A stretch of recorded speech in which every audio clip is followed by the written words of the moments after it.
बुल्ढाना जिले के खामगांव तहसील के फतेहपुर गांव में सनसनीखेज घटना सामने आई है। यहां डकैती के मामले में आरोपियों को गिरफ्तार करने के लिए तलाशी अभियान पर गई पुलिस को ग्रामीणों ने बेरहमी से पीटा और खदेड़ दिया, जबकि एक पुलिसकर्मी को बंधक भी बना लिया। सुबह नजदीकी थाने की टीम ने बंधक पुलिसकर्मी को छुड़वाया।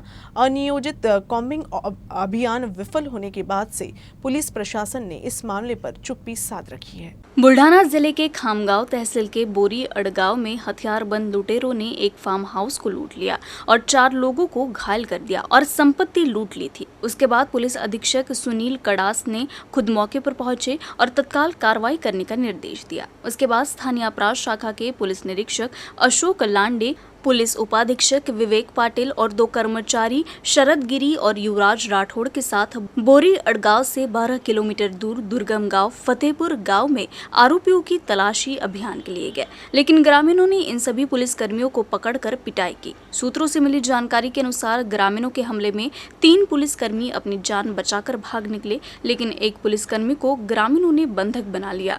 बाद में हिवरखेड़ पुलिस स्टेशन के पुलिस इंस्पेक्टर गजानन वाघ ने अपनी टीम को लेकर बंधक बनाए गए पुलिसकर्मियों को छुड़ाया। अब इस घटना के बाद पुलिस की कार्यप्रणाली पर ही सवाल उठने लगा है।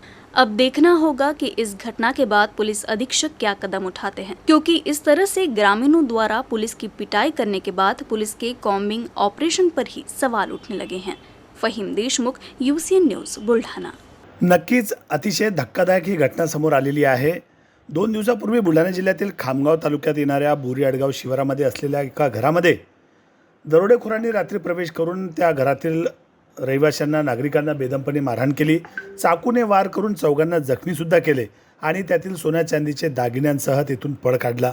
दरम्यान घटनास्थळावर जिल्हा पोलीस अधीक्षक सुनील कडासने यांनी भेट दिली आणि तात्काळ आरोपींना अटक करण्याच्या त्यांनी सूचना दिल्या।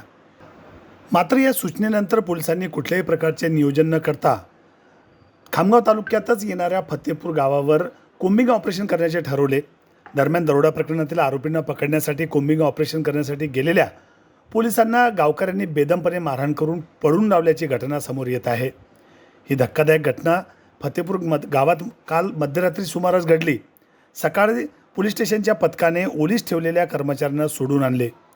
नियोजन न करता केलेले कोम्बिंग ऑपरेशन फेल गेल्याने व अंगलट आल्याने या प्रकरणावर पोलीस प्रशासनाने चुप्पीसुद्धा साधली आहे। दरम्यान कोम्बिंग ऑपरेशन करताना फक्त 4 जणांनी या गावात प्रवेश केल्याने हा हल्ला झाला। त्यामुळे पोलिसांना मार खाण्याची नामुष्की या प्रशासनावर ओढवली आहे। त्यामुळे नियोजन न करता गेलेल्या पोलीस अधिकाऱ्यांवर आता पोलीस प्रशासन काय कारवाई करते हे पाहणेही महत्त्वाचे ठरणार आहे। मात्र या घटनेची नोंद अद्यापपर्यंत कुठल्याही पोलीस स्टेशनमध्ये करण्यात आलेली नाही, हे विशेष। अकोला की वाडेगांव पुलिस चौकी अंतर्गत बालापुर पातुर मार्ग पर जागेश्वर विद्यालय के पास एक ट्रक ने ऑटो रिक्शा को टक्कर मार दी। इस घटना में 4 लोगों के गंभीर रूप से घायल होने की जानकारी है। बालापुर पातुर रोड पर प्राथमिक स्वास्थ्य केंद्र के सामने पातुर से वाडेगांव जा रहे आयशर ट्रक ने वाडेगांव से सस्ती की ओर जा रहे ऑटो रिक्शा को टक्कर मार दी, जिससे ऑटो पलट गया। ऑटो में करीब 10 यात्री सवार होने की जानकारी है। हादसे के बाद पुलिसकर्मियों ने स्थानीय लोगों की मदद से घायलों को प्राथमिक स्वास्थ्य केंद्र में दाखिल किया। अनिल सरदार, लीलाबाई अंभोरे, कोमल अंभोरे, श्यामल अंभोरे, स्वाति इंगले, साहिल इंगले, अंजलि इंगले समेत अन्य 2 महिलाओं को इलाज के लिए अकोला भेजा गया है। आगे की जांच वाडेगांव पुलिस कर रही है। भारत के इतिहास में पहली बार देश के 2000 से अधिक विधायक एक साथ राष्ट्रीय विधायक सम्मेलन में एक मंच पर विचार विमर्श करेंगे। पुणे की MIT स्कूल द्वारा आयोजित राष्ट्रीय विधायक सम्मेलन मुंबई के BKC जियो सेंटर में 15 से 17 जून तक आयोजित किया जा रहा है। राष्ट्र निर्माण, राष्ट्रीय एकता और राष्ट्रीय सर्वांगीण शाश्वत विकास इस केंद्रीय विचार के साथ आयोजित इस बैठक का उद्घाटन 15 जून को होगा और समापन 17 जून को होगा। इसके अलावा 40 समानांतर सत्रों और गोलमेज परिषदों के साथ साथ विभिन्न सत्रों का आयोजन किया गया है। चूंकि विधायक देश के अलग अलग राज्यों से आ रहे हैं, इसलिए किसी तरह की भाषा संबंधी दिक्कत न हो, इसके लिए हिंदी, अंग्रेजी और तमिल भाषा के अनुवाद की सुविधा उपलब्ध कराई गई है। लोकसभा के पूर्व सभापति सुमित्रा महाजन, डॉक्टर मीरा कुमार, शिवराज पाटिल चाकुरवार, मनोहर जोशी और लोकसभा सभापति ओम बिरला इस बैठक के मार्गदर्शक और आयोजक है। MIT स्कूल ऑफ गवर्नमेंट के संस्थापक राहुल विश्वनाथ कराड की अवधारणा से राष्ट्रीय विधायक सम्मेलन भारत की संकल्पना साकार की गई है। वे इस बैठक में मुख्य आयोजक है। पत्रकार वार्ता में विधायक अमोल मिटकरी व सरपंच परिषद के अकोला, अमरावती, बुलढाणा, वाशिम के जिलाध्यक्ष उपस्थित थे। MIT school of government Pune या संस्थेचे प्रणेते आदरणीय राहुलजी कराड यांच्या विचारचिंतनातून ही संकल्पना पुढे आलेली असून लोकसभेच्या माजी सभापती आदरणीय सुमित्राताई महाजन, आदरणीय मीरा कुमार, आदरणीय शिवराज पाटील चाकूरकर साहेब, त्याचप्रमाणे आदरणीय मनोहर जोशी सर आणि विद्यमान सभापती आदरणीय ओम बिर्लाजी यांचं सक्रिय सहकार्य आणि मार्गदर्शन या विधायक संमेलनाला मिळालेलं असून त्यांच्या मार्गदर्शनाने हे संपूर्ण 3 दिवसांचं ही परिषद त्या ठिकाणी संपन्न होते। राष्ट्रनिर्माण, राष्ट्राची एकात्मता आणि राष्ट्राचा सर्वांगीण शाश्वत विकास या विचारसूत्राला समोर ठेवून देशातील सर्व आमदारांनी कुठलाही राजकीय पक्षीय अभिनिवेश न ठेवता एकत्रितपणे यावं, एका व्यासपीठावर यावं आणि एक महाविचारमंथन करावं असा उद्देश राष्ट्रीय विधायक संमेलनाच्या पाठीमागे आहे। महाराष्ट्राच्या पुरोगामी परंपरा असणाऱ्या या भूमीमध्ये देशात घडणारी ही पहिली घटना संपन्न होते आहे। महाराष्ट्राचे मुख्यमंत्री आदरणीय एकनाथजी शिंदे साहेब, महाराष्ट्राचे मुख्यमंत्री आदरणीय एकनाथजी शिंदे साहेब, उपमुख्यमंत्री आदरणीय देवेंद्र फडणवीस साहेब, त्याचप्रमाणे विधानसभेचे अध्यक्ष आदरणीय राहुल नार्वेकर साहेब, विधान परिषदेच्या उपाध्यक्ष आदरणीय डॉक्टर नीलमताई गोढे, त्याचप्रमाणे विधानसभेचे माजी अध्यक्ष आदरणीय रामराजे नाईक निंबाळकर साहेब आणि माजी अध्यक्ष आदरणीय दिलीप वळसे पाटील साहेब यांच्या विशेष सहकार्यातून हे संमेलन महाराष्ट्रामध्ये संपन्न होते।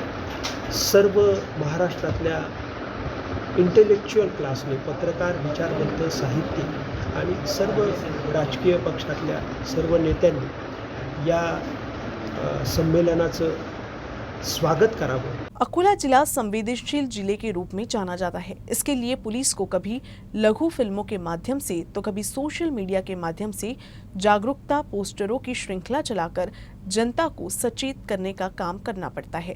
नागरिकों की सुरक्षा के लिए शुरू किया गया अकोला पुलिस बल का व्यापक जन जागरूकता अभियान लोगों का ध्यान आकर्षित कर रहा है। पुलिस ने अभिभावकों से अपील की कि वे अपने बच्चों पर अधिक नजर रखें। वह ध्यान रखें कि उनके बच्चे कहीं भी आपत्तिजनक पोस्टर या संदेश शेयर न करें। यदि कोई पोस्ट आस्था, धर्म का अपमान करती है और धार्मिक भावनाओं को ठेस पहुंचाती है तो उस पर कानूनी कार्रवाई की जाएगी।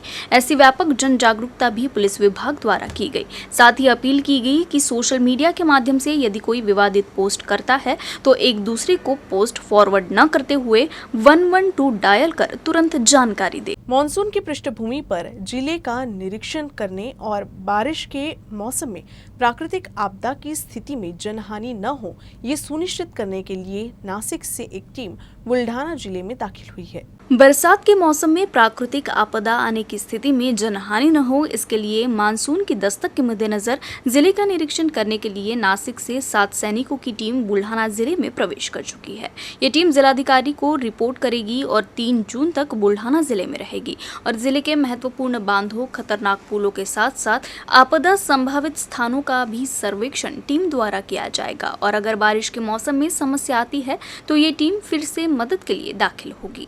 बुलढाणा जिल्ह्यामध्ये येऊन आम्ही डॅम मेन जगा म्हणजे थोडं पावसाच्या ठिकाणी काही म्हणजे अडचणी येतील त्या अडचणी दूर करण्यासाठी आम्ही ह्यासाठी आलेलो आहे आणि जे बी आम्हाला ते सगळी माहिती घेऊन 31 तारखेपासून 3 तारखेपर्यंत आम्ही इथे राहणार आहे। इथून बुलढाणा जिल्ह्याची सगळी माहिती, कॉन्टॅक्ट नंबर, सगळी हेलिपॅडच्या जागा, इथं म्हणजे तिची फॅसिलिटी काय म्हणजे MRMची फॅसिलिटी सगळे आम्ही इथे येऊन सगळं त्या जागेला 2-3 राऊंड सगळे चेक करून मग आम्ही निघून जातो। आज मान्सूनपूर्व तयारीच्या अनुषंगाने येणाऱ्या पावसाळ्यात समर्थपणे आपत्तीला तोंड देण्याकरिता आपल्याकडे नाशिक अल्टरनेटिव्ह सेंटरची एक टीम आली आहे। त्या टीममध्ये एकूण 7 लोक आहेत आणि ते त्यांच्या वाहनासह इथे पाहणी दौऱ्यासाठी आलेले आहेत. या पाहणी दौऱ्यात जिल्ह्यातील महत्त्वाची धरणं, जिल्ह्यातील महत्त्वाची ठिकाणं, जिल्हा सैनिक बोर्ड असेल किंवा इतर काही पूल असतील जे धोकेदायक असू शकतात का, आणि भविष्यात जर काही अडचणी आली तर त्यांना त्यांच्या टीमला आपल्या जिल्ह्याला मदत करण्यासाठी रेकी करण्यासाठी ते आलेले आहेत. ते आजपासून 3 तारखेपर्यंत आपल्या जिल्ह्यामध्ये पाहणी दौरा करणार आहेत. आणि आज रिपोर्टिंगचा दिवस असल्याकारणानं माननीय जिल्हाधिकारी आणि निवासी उपजिल्हाधिकारी यांनी त्यांना भेट देऊन आपल्या जिल्ह्यासंदर्भातली जी काय माहिती लागेल किंवा काय जे भविष्याचं नियोजन असेल ते त्यांनी सादर केलेलं आहे. अकोला में आरटीई के तहत गैर सहायता प्राप्त निजी विद्यालयों में निःशुल्क प्रवेश के लिए आरक्षित जिलों की कुल सीटों में से प्रथम चरण में 530 सीटें रिक्त रही। अब 30 मई से दूसरे चरण के प्रवेश के लिए जिले में 484 बच्चों का चयन किया गया है। इनमें से 25 बच्चों का प्रवेश 31 मई तक आरटीई पोर्टल पर सुनिश्चित हो चुका है। आरटीई के तहत पंजीकृत जिले के 190 निजी विद्यालयों में वंचित दुर्बल वर्ग के बच्चों के लिए आरक्षित 1946 सीटों के लिए निकाले गए ड्रॉ में 1924 बच्चों का चयन किया गया। पहली सूची में चयन प्रक्रिया पूरी होने के बाद 30 मई से प्रतीक्षा सूची के बच्चों को प्रवेश दिया जा रहा है। जिले में 484 बच्चों का चयन किया गया है और चयनित बच्चों का प्रवेश तय करने के लिए उनके अभिभावकों को 12 जून की समय सीमा दी गई है। पहले चरण में 1394 बच्चों के प्रवेश के निर्धारण के लिए 25 अप्रैल से 22 मई तक 3 बार समय सीमा बढ़ाने के बावजूद तकनीकी दिक्कतों या स्कूलों की अनुपलब्धता के कारण जिले की 530 सीटें रिक्त रही। विद्यालय समिति ने प्रवेश की पुष्टि के लिए निर्धारित अवधि के भीतर दस्तावेजों की जांच करने का अनुरोध किया है। महात्मा फुले समता परिषद अकोला शाखा द्वारा बुधवार को अतिरिक्त पुलिस अधीक्षक को निवेदन दिया गया, जिसमें उल्लेख किया गया कि सावित्रीबाई फुले पर आपत्तिजनक पोस्ट करने वाली वेबसाइट पर मामला दर्ज किया जाए। अतिरिक्त पुलिस अधीक्षक मोनिका राउत को समता परिषद के प्रदेश उपाध्यक्ष प्रोफेसर तुकाराम बिड़कर के नेतृत्व में निवेदन देकर सावित्रीबाई के खिलाफ आपत्तिजनक टिप्पणी करने का विरोध करते हुए लेखकों के खिलाफ मामले दर्ज करने की मांग की गई। इस मौके पर समता परिषद के जिलाध्यक्ष प्रोफेसर सदाशिव शेल के माली महासंघ के अध्यक्ष मनीष हिवराले, समता परिषद महानगर कार्याध्यक्ष उमेश मसने, अकोला जिला कार्याध्यक्ष गजानन भैंसने, महिला आघाडी अध्यक्षा माया इरतकार, महानगराध्यक्ष निखाडे उपस्थित थे। आज अखिल भारतीय महात्मा फुले समता परिषदेच्या वतीने आम्ही SP साहेबांकडे निवेदन द्यायला आलेलो आहोत। इंडिकटेक्स या वेबसाईटवर सावित्रीबाई फुले यांच्याबद्दल फार अश्लील भाषेत लिखाण केले गेलेलं आहे। त्याबद्दल आम्ही निषेध व्यक्त करत आहोत, कारण सावित्रीबाई फुले यांनी सगळ्या महिलांसाठी एवढं मोलाचं कार्य केलेलं आहे, तरी त्यांच्यावर अशा प्रकारचे आक्षेप करणे हे फार दुर्भाग्याची गोष्ट आहे। आणि सावित्रीबाई फुलेंनी शेण माती चिखल झेलला, लोकांच्या शिव्या खाल्ल्या, महिलांना सक्षम करण्यासाठी, शिक्षण देण्यासाठी, आणि त्यांच्याबद्दल असं वक्तव्य करणं हे फार लाजिरवाणी गोष्ट आहे। आणि त्याच्याबद्दल आम्ही इथे निवेदन द्यायला आलेलो आहोत आणि त्याच्यावर कारवाई करण्यात यावी, त्यांना सख्त कारवाई करण्यात यावी असे आम्ही कडकडीची विनंती करतो आणि इथे निवेदन सादर करतो। पृथक विदर्भ को लेकर कई वर्षों से आंदोलन शुरू है। अब ये आंदोलन अपने अंतिम चरण में पहुंच गया है। गुरुवार को बुल्ढाना जिले की संतनगरी शेगांव में एक विरोध मार्च का आयोजन किया गया। पृथक विदर्भ के प्रणेता पूर्व विधायक वामनराव चट्टप के नेतृत्व में इस विरोध मोर्चे में सैकड़ों कार्यकर्ताओं ने भाग लिया और श्री संत गजानन महाराज के चरणों में लीन हो गए। यूसीएन प्रतिनिधि फहीम देशमुख ने पूर्व विधायक वामनराव चट्टप से खास बातचीत की। वेगळा विदर्भ व्हावा यासाठी विदर्भवाद्यांनी मागील वर्षानुवर्षापासून लढा देत आहे। आता हा लढा अंतिम टप्प्यात पोहोचलेला आहे। विदर्भाचा नारा बुलंद करणारे माजी आमदार वामनराव चट्टप आपल्यासोबत आहेत। आज त्यांनी गजानन महाराजाला साकडं घातलं, आपण त्यांना विचारूया। सर, काय साकडं घातलंय, काय भूमिका आहे आपली? संतांनी असं म्हटलं आहे की बुडतीय जन देखावे ना डोळा म्हणून कळवळ आहे तसे, आणि म्हणून आम्ही रामदास स्वामीच्या दासबोधात ज्या तऱ्हेने म्हटलं आहे की अन्न नाही, वस्त्र नाही, सौख्य नाही, जनामध्ये आश्रय पाहता नाही, कबूल करून विदर्भाचं स्वतंत्र राज्य न देणाऱ्या करंट्या मोदी सरकारला विदर्भाचं राज्य 31 डिसेंबरपूर्वी देण्याची बुद्धी दे रघुनायका, अशी आम्ही गजाननला साखळं घालून बाहेर आलो। आणि दुसरा आम्ही आज आक्रोश मेळाव्यात घोषणा केली कि शुरू हुई है जंग हमारी, लड़ेंगे जीतेंगे, कटेंगे मगर हटेंगे नहीं, लाठी खाऊ गोळी खाऊ विदर्भ राज्य मिळवून राहू, अभी तो अंगड़ाई आगे घोर लढाई आहे असा आक्रोश करत आम्ही गजाननाला साकडे घालायला आलो. आणि म्हणतात ना गणी गण गणात बोते, विदर्भ राज्य लवकर होते, हा त्याचा संकेत आहे. काय आता डिसेंबरपर्यंत आपले विविध आंदोलन होणार आहे, त्यामधलं काय स्वरूप राहणार? नाही, आमचं पहिलं आम्ही 25 जून जी की ज्या दिवशी आणीबाणी लागले देशातला काळा दिवस, त्या दिवसापासून तर 7 जुलैपर्यंत आमचे एक सहकारी त्यांनी विदर्भ ओसाड गावांचा अशांत प्रदेश विदर्भ, उजळे गाव का अशांत प्रदेश विदर्भ अशा 2 मराठी हिंदी पुस्तिका काढल्या. त्या पुस्तिका आम्ही 120 तालुक्यात जिल्ह्याच्या 11 हेडक्वार्टरला वाटणार. आम्ही 7 जुलैपर्यंत हा कार्यक्रम 25 जून ते 7 जुलै करणार. 7 जुलैपासून आम्ही सगळ्या विदर्भातल्या प्रमुख कॉलेजेसमध्ये आमची टीम जाईल, व्याख्यानं देतील, जागा करतील. जुलैच्या शेवटी आमची कोर कमिटी होईल आणि ऑगस्टमधली पुढल्या आंदोलनाची घोषणा आम्ही त्यानिमित्ताने करू किंवा मरू, जिंकू किंवा मरू किंवा जेलमध्ये सडू, पण 31 डिसेंबरपर्यंत विदर्भाचं राज्य मिळवून आम्ही या तरुणांना सांगतो, इंसाफ की डगर पे बच्चों दिखाओ चल के, ये होने वाला राज, ये राज है तुम्हारा, नेता तुम्ही होता. नक्कीच हे होते वामनराव चटप ज्यांनी गणगण गणात बोते आणि आता विदर्भ होते असा नारा बुलंद केलेला आहे. Fahim Deshmukh, UCN news, Buldhana. बुल्ढाना जिले के धाड़ चांडोल मार्ग पर 2 बाइकों में आमने सामने की टक्कर हो गई. टक्कर में दोनों दुपहिया चालकों की मौत हो गई. चांडोल का दुपहिया सवार युवक गणेश पाकल धाड़ से अपने गृहनगर चांडोल लौट रहा था. वही धामनगांव से राहुल जुलघाले अपने गांव वापस लौट रहे थे. तभी मार्ग पर दोनों बाइकों में आमने सामने की टक्कर हो गई, जिसमें एक की मौके पर ही मौत हो गई और दूसरे की इलाज के दौरान मौत हो गई. पुलिस घटना की आगे की जांच कर रही है. पुण्य श्लोक अहिल्या देवी होलकर की 298वीं जयंती के अवसर पर अकोला शहर में भव्य शोभा यात्रा का आयोजन किया गया. इस शोभा यात्रा में बड़ी संख्या में नागरिकों ने भाग लिया. प्रमिलाताई लोक सभागृह में आयोजित कार्यक्रम में पुण्य श्लोक अहिल्या देवी की प्रतिमा का पूजन कर दीप प्रज्वलित किया गया, जिसके बाद संगीत के साथ शोभा यात्रा की शुरुआत हुई. बानाबाई और अहिल्या देवी की वेशभूषा ने नागरिकों का ध्यान आकर्षित किया.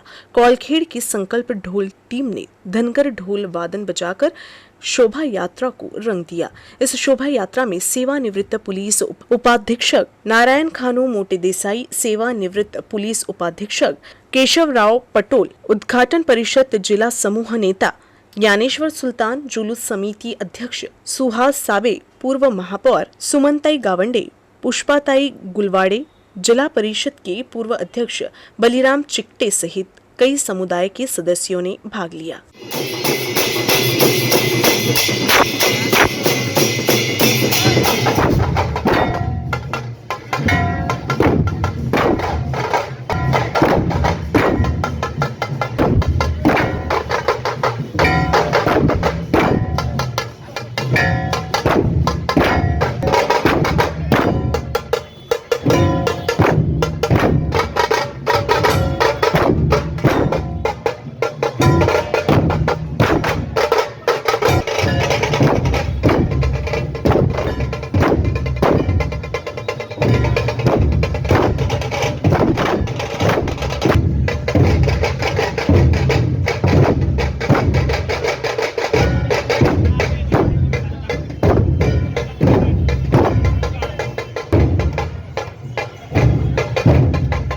अकोला जिले के बार्शी टाकली बाईपास रोड स्थित एक पेट्रोल पंप के निदेशक व प्रबंधक पर लापरवाही का आरोप लगा है, जिसके चलते पेट्रोल पंप निदेशक और प्रबंधक के खिलाफ मामला दर्ज किया गया है. प्राप्त जानकारी के अनुसार अकोला के कौलखेड़ निवासी 40 वर्षीय संदीप पवन काटेकर अपने 3.5 साल के भतीजे रियार्थ के साथ पेट्रोल पंप पर पेट्रोल भराने गए थे. रात 8:30 बजे उन्होंने पेट्रोल पंप पर मौजूद कर्मचारियों से 500 रुपए का पेट्रोल भराने के लिए कहा.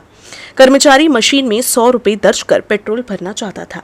इस दौरान पेट्रोल नोजल की नोक उड़कर लड़के रियार्थ और संदीप काटेकर के मुंह, नाक और कान में जा लगी, जिससे उनका भतीजा रियार्थ झुलस गया. उन्होंने तुरंत अपने शरीर को ठंडे पानी से धो लिया. अगले दिन वो थाने गए और शिकायत दर्ज कराई. इस शिकायत के आधार पर पेट्रोल पंप संचालक नवीन सिंह ठाकुर, प्रबंधक परमेश्वर चौहान के खिलाफ धारा 285 के तहत मामला दर्ज किया गया है। न्यूज रूम से बस इतना ही। खबरों का सिलसिला यूं ही चलता रहेगा। आप देखते रहिएगा UCN न्यूज अकोला।